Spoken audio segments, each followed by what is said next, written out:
২১ August grenade হামলার ২১ বছর আজ। প্রধান বিচারপতি ডক্টর সৈয়দ রেফাত আহমেদের নেতৃত্বাধীন ৬ বিচারপতির আপিল বেঞ্চে চলছে এ মামলার চূড়ান্ত শুনানি। আসামি পক্ষের আপিল শুনানি শেষ হলে রায়ের দিন ধার্য করবেন সর্বোচ্চ আদালত।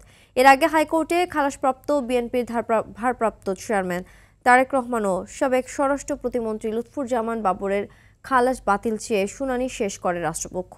গত ১ ডিসেম্বর ২১ আগস্ট গ্রেনেড হামলার ঘটনায় হত্যা ও বিস্ফোরক দ্রব্য আইনের মামলায় বাবর এবং তারেক রহমান সহ সব আসামিকে খালাস দিয়ে রায় দেন হাইকোর্ট।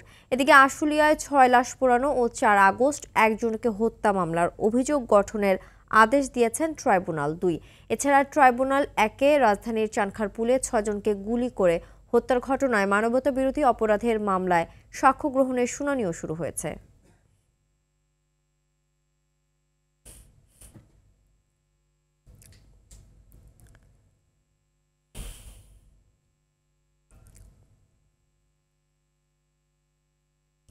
দর্শক, এই বিষয়ে সর্বশেষ তথ্য জানাতে আন্তর্জাতিক অপরাধ ট্রাইব্যুনালে আছেন সহকর্মী বিপুল দেবরায়, সরাসরি যুক্ত হচ্ছেন তিনি। বিপুল, গ্রেনেড হামলা মামলা সহ যেসব মামলার শুনানি চলছে সেগুলোর বিষয়ে আপডেট কি তথ্য আছে জানাবেন?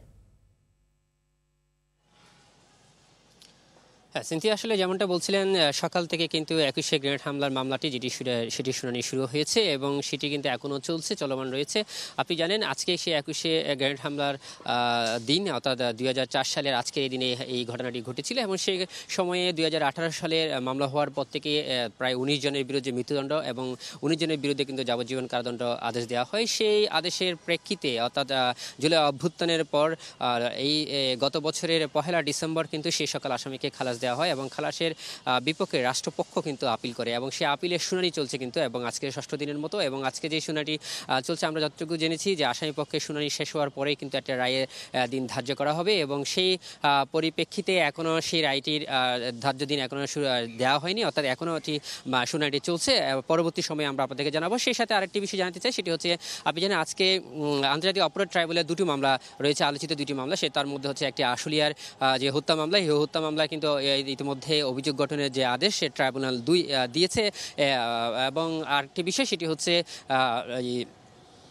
চাঙ্কারপুলের যে হত্যাকাণ্ডটি হয়েছিল, সেই হত্যাকাণ্ডের ঘটনায় কিন্তু এখনও শুনানি চলছে, অর্থাৎ ট্রাইব্যুনাল ১-এ যে মামলাটি চলছে সেটি এখনও কিন্তু কোনো আদেশ দেওয়া হয়নি, অর্থাৎ বিচারিক কার্যক্রম এখনও চলছে। সেই সাথে সে আরেকটি বিষয়, যেটি আলোচিত ঘটনা, দেলোয়ার হোসেন সাঈদী, আপনারা জানেন যে যুদ্ধাপরাধী মামলায় তাকে দণ্ডপ্রাপ্ত ছিলেন এবং তিনি মারা গিয়েছেন। সেই মামলার যে আসামি ছিল দুঃখিত যে ইনি সাক্ষী ছিল শুকুরঞ্জন বালির, যে আলোচিত যে ঘটনা, যে সবাই এক নামে চিনে শুকুরঞ্জন বালিকে, যে শুকুরঞ্জন বালি যাকে আজকের অর্থাৎ যখন আন্তর্জাতিক অপরাধ ট্রাইব্যুনালে যখন তাকে আনা হয়েছিল ৫ নভেম্বর ২০১২ সালে, তাকে এখান থেকে কিন্তু গুম করা হয় এবং অপহরণ করা হয়।